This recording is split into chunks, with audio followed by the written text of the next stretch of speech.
Hello दोस्तों, स्वागत है आपका यूट्यूब चैनल प्रगति कोचिंग सेंटर में। दोस्तों मैं हूं आलोक यादव और आज हम लोग पढ़ने वाले हैं थेल्स प्रमेय। दोस्तों थेल्स प्रमेय बिहार बोर्ड के एग्ज़ाम में बहुत बार पूछ चुका है और संभावना है कि इस बार भी पूछेगा, लेकिन इसको हम लोग शानदार तरीक़े से आज सिद्ध करने वाले हैं दोस्तों। इसीलिए आप लास्ट तक वीडियो में बने रहें और अगर ये वीडियो पसंद आएगा तो आप सब्सक्राइब करिएगा और लाइक करिएगा और दोस्तों शेयर करिएगा। तो दोस्तों आप लोग से रिक्वेस्ट है कि इस चैनल को जरूर से जरूर आपका थेल्स प्रमेय जो है, किसी त्रिभुज में एक भुजा के समांतर खींची गई रेखा अन्य दो भुजाओं को दो समान अनुपात में विभाजित करता है। यानी कि आपका एक त्रिभुज है इस प्रकार से,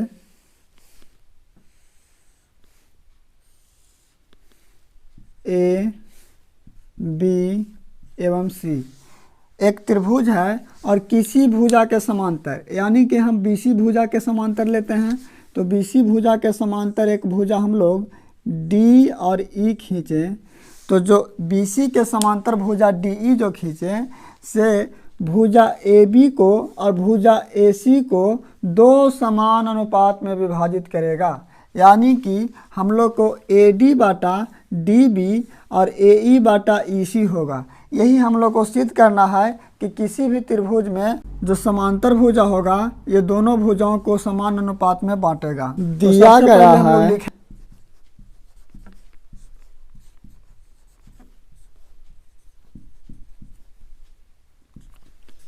त्रिभुज ए बी सी में भुजा डी ई भुजा ए बी को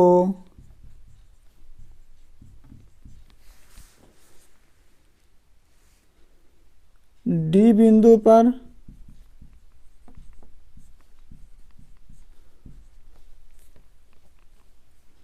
एवं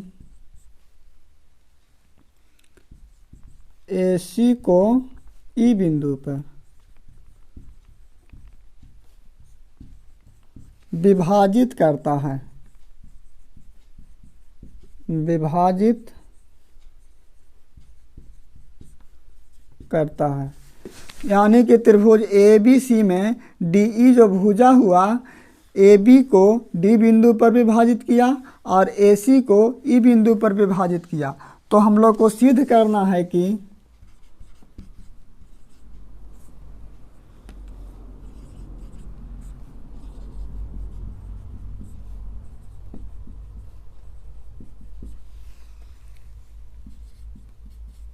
ए डी बाटा डी बी बराबर होगा ए ई बाटा ई सी का। यानी कि ए डी बाटा डी बी बराबर होगा ए ई बाटा ई सी का। यही दोस्तों हम लोग को थेल्स प्रमेय में सिद्ध करना है। तो चलिए हम लोग इसको शानदार तरीका से सिद्ध करते हैं। सबसे पहले हम लोग करेंगे रचना। दोस्तों रचना में देखिएगा, बिंदु बी को ई से, देखिए बिंदु बी को ई से तथा सी को डी से मिलाया एवं ए ई भुजा पर डी एम लंब डाल दिए और ए डी भुजा पर ई एन लंब डाल दिए। इस प्रकार से हम लोग लंब डाल दिए। तो इसी को लिख देंगे, बिंदु बी को ई से तथा बिंदु बी को ई से तथा बिंदु सी को डी से मिलाया एवं डीएम लंब ए ई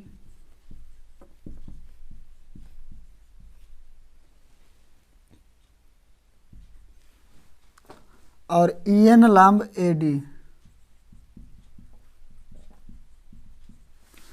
जो हम लोग को ये डी एम जो है से लंब होगा ए ई पर और ई एन जो होगा से लंब होगा ए डी पर। ये हम लोग सब रचना के अंतर्गत चलेंगे हम लोग प्रमाण में।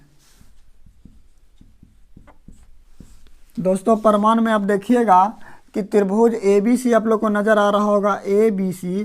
तो ए बी सी में अगर भुजा ए बी को हम लोग आधार मानते हैं तो इसमें दो गो त्रिभुज नज़र आएगा आपको। एक त्रिभुज नज़र आएगा ए डी ई और एक तो त्रिभुज नज़र आएगा डी बी ई। तो वही दोनों त्रिभुज में हम लोग सबसे पहले चलेंगे। तो लिखेंगे यहाँ पर त्रिभुज ए डी ई एवं त्रिभुज डी बी ई में, डी बी ई में। तो अब यहाँ पर गौर से देखिएगा दोस्तों, एरिया ऑफ ट्रायंगल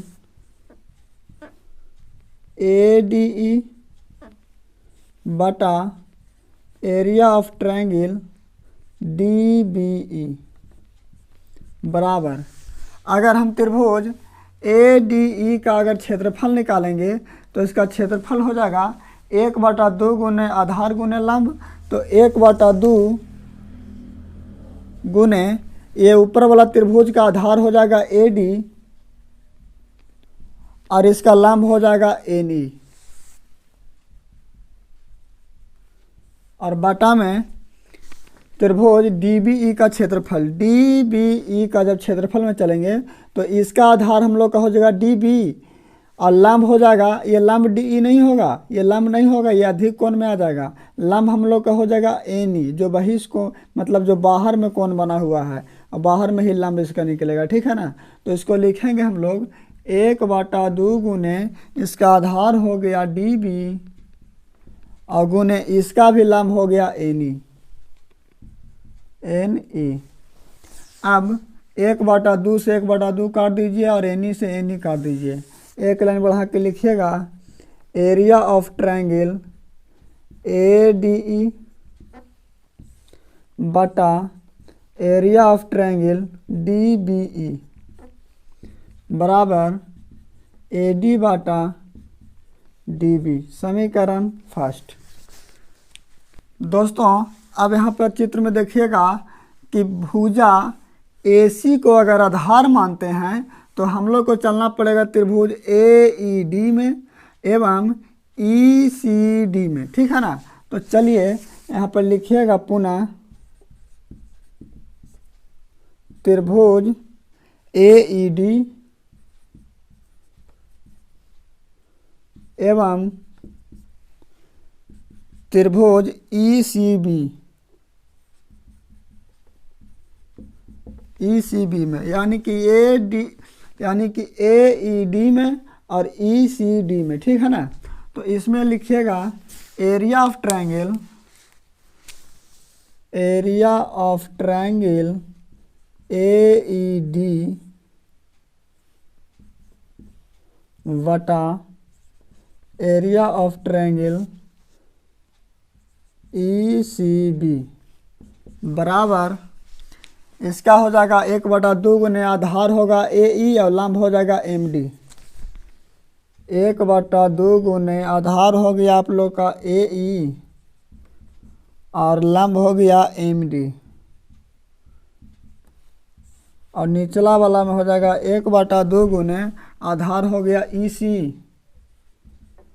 और इसका भी लंब हो जाएगा एम डी। एम डी से एम डी कट जाएगा और 1/2 से 1/2 कट जाएगा, यानी कि area of triangle A E D बटा area of triangle E C B बराबर ए ई बटा ई सी।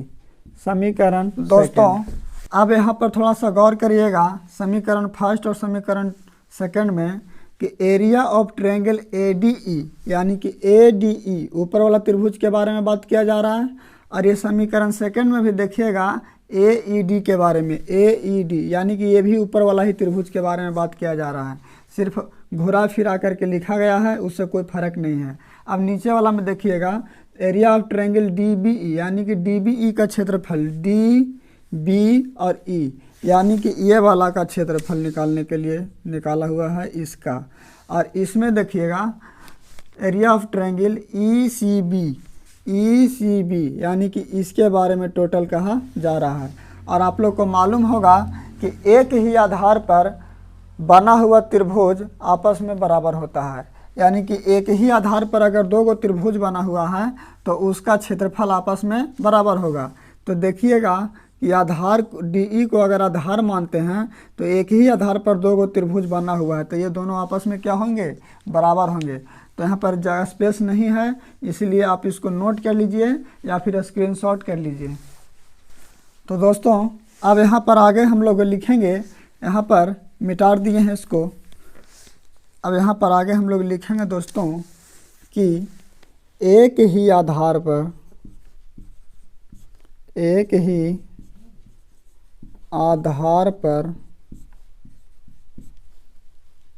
बने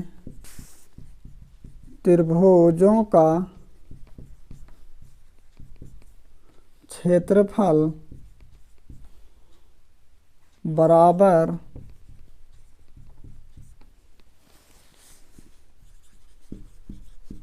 होते हैं। यानी कि एक ही आधार पर अगर दो गो त्रिभुज बना हुआ है तो उन लोग का क्षेत्रफल आपस में बराबर होगा। तो अब यहाँ पर आगे लिख सकते हैं हम लोग कि एरिया ऑफ ट्रायंगल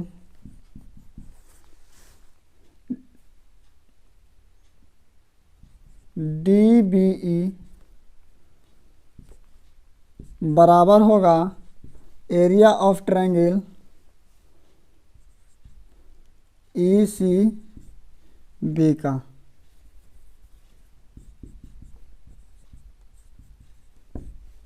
समीकरण थर्ड, यानी कि ये वाला जो त्रिभुज हो जाएगा ये त्रिभुज के आपस में बराबर हो जाएगा।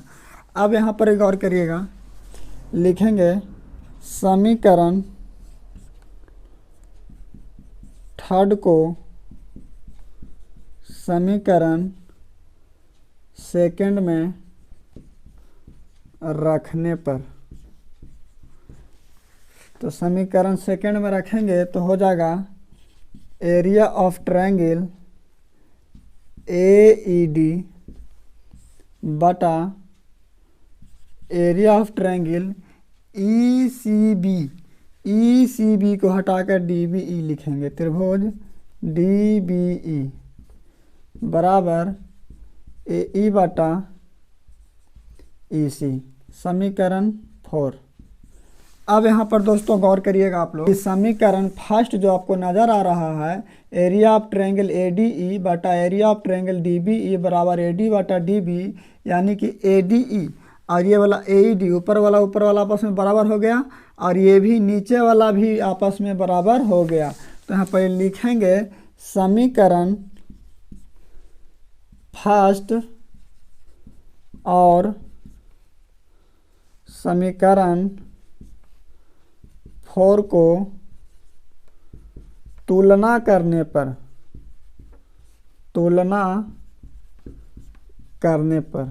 तो जब तुलना करेंगे समीकरण 1 और समीकरण 4 को तो लेफ्ट हैंड मतलब लेफ्ट साइड वाला आपस में बराबर हो जाएगा। ये है ADE और ये है AED, यानी कि दोनों ऊपर ही त्रिभुज वाला के बारे में बात कर रहा है और ये नीचे वाला हो गया DBE और ये भी हो गया DBE। तो लेफ्ट हैंड साइड बराबर तो राइट हैंड साइड भी बराबर हो जाएगा। तो यहाँ पर लिख सकते हैं AD बटा DB बराबर होगा AE बटा EC के, AE बटा EC के। और दोस्तों हम लोग को यही सिद्ध करना था, AD बटा DB बराबर होगा AE बटा EC के, प्रूव्ड। तो दोस्तों मुझे उम्मीद है कि ये वीडियो आप लोग को पसंद आया। वीडियो को लाइक करें, शेयर करें एंड सब्सक्राइब करें। Thank you.